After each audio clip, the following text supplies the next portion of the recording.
Good morning, good afternoon, or good evening, depending on when you are tuning in to this devotion. I'm going to be continuing on through John chapter 1, and we're going to pick up from where we left off on Monday, and we're going to be looking at verses 43 to 51. But before we jump in and read that, I'm just going to set the scene quickly, just to remind us of where Dan left us off on Monday. So, Jesus is calling people to follow him. And he's just called Peter and Andrew. And as Dan mentioned on Monday in his devotion, Jesus isn't looking for superheroes. He isn't looking for people that are super qualified to come and follow him. What Jesus is looking for is he's looking for people with character, he's looking at their hearts, and he's looking for people with potential that he can unlock and help them to grow in. So with that in mind, let's read John 1 verse 43 to 51. Jesus calls Philip and Nathanael. The next day Jesus decided to go to Galilee. He found Philip and said to him, "Follow me." Now Philip was from Bethsaida, the city of Andrew and Peter. Philip found Nathanael and said to him, "We have found him of whom Moses in the law and also the prophets wrote, Jesus of Nazareth, the son of Joseph." Nathanael said to him, "Can anything good come out of Nazareth?" Philip said to him, "Come and see." Jesus saw Nathanael coming toward him and said of him, "Behold, an Israelite indeed, in whom there is no deceit." Nathanael said to him, "How do you know me?" Jesus answered him, "Before Philip called you, when you were under the fig tree, I saw you." Nathanael answered him, "Rabbi, you are the Son of God. You are the King of Israel."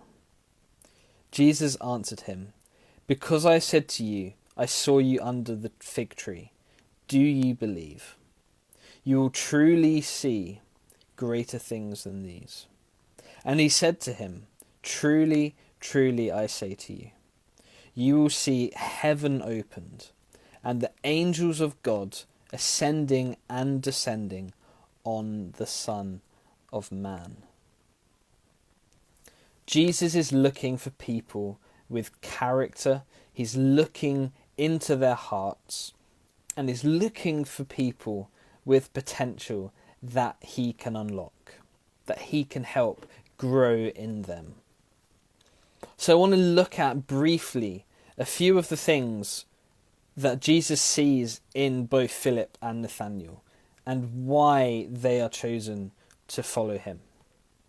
And the first thing that I believe Jesus sees inside them is that they are both people who are expectant. We get to listen in, if you like, to Philip and Nathanael's conversation in verse 45. Philip says to Nathanael, "We have found him of whom Moses in the law and also the prophets wrote, Jesus of Nazareth, the son of Joseph."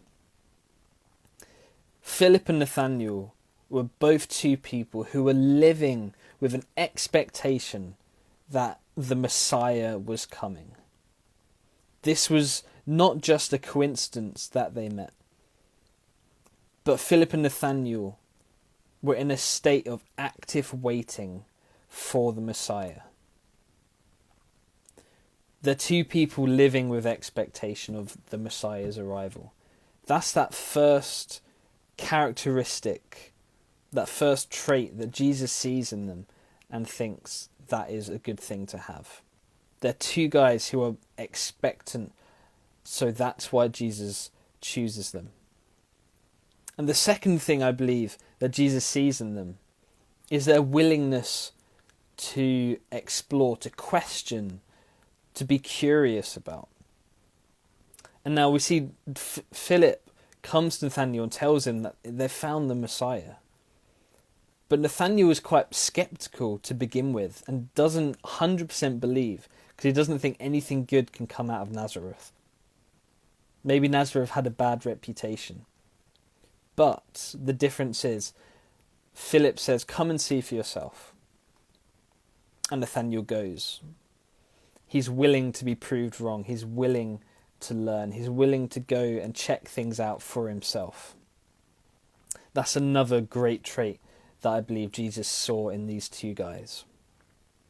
And the third thing is Nathanael recognizes Jesus as Messiah in verse 49. And Jesus asked the question, was it because I told you that I saw you under the fig tree?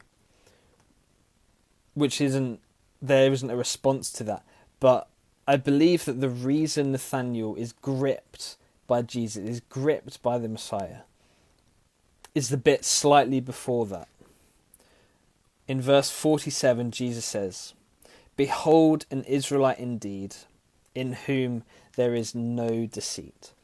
Jesus talks about Nathanael's character. He says something to Nathanael that a stranger wouldn't know. He talks about his character. He talks about something unseen by a stranger. And Jesus knows Nathanael, but Nathanael doesn't know Jesus. I believe this is what grips Nathanael. And in this day, where we're looking at, Jesus calls Philip to follow him, and Nathanael goes too. But Jesus' plan all along would have been for Philip and Nathanael to follow him. Now, in this day and age, we get that choice too. We're slightly in a different boat because we don't actively hear Jesus say, come follow me. But in reality, that option is open for everyone. So I want us to think about this week, today, whenever you get a chance, ask yourself the question, why do I follow Jesus? It might be because it's the normal thing, you've always done it.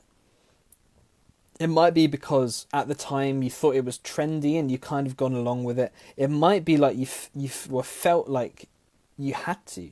You might have friends and family that followed Jesus and you kind of tagged along and felt you had to.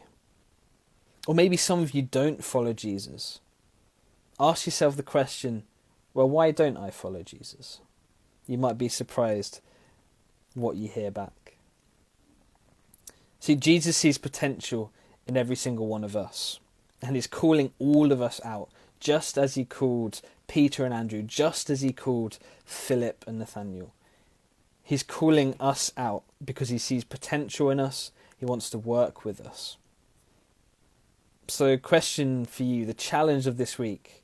Either, why do I follow Jesus? Remind yourself of why you do.